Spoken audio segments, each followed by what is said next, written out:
bagaimana dokter ini menyelamatkan nyawa seseorang yang mungkin ya kalau tidak ditolong dia mati. Betapa besar manfaat dokter.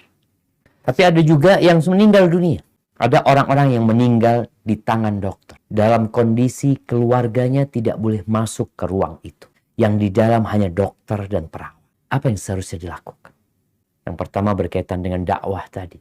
Ketika orang itu masih sadar, maka hendaklah dia masih disuruh untuk sholat ketika mampu untuk sholat. Dengan kondisi dia. Tapi kalau sudah sakaratul maut, maka dokter hanya perlu memperdengarkan kepada dia. Kalau dia sadar ya. Sampaikan kepada dia la ilaha illallah. Atau katakan baca la ilaha illallah. Suruh dia membaca hal itu. Kalau dia sudah membaca, stop.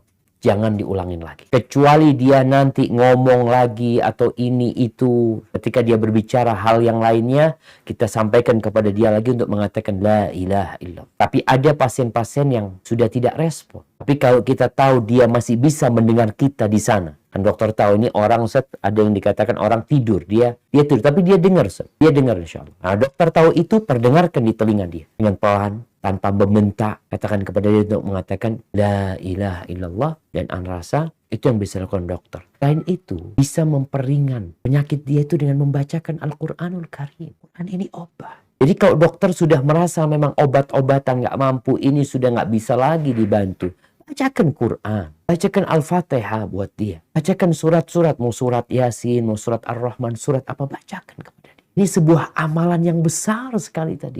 Yang mungkin nggak ada orang yang tahu kalau dokter melakukan itu. Dan itu akan semakin ikhlas dokter melakukan itu ketika nggak ada yang tahu.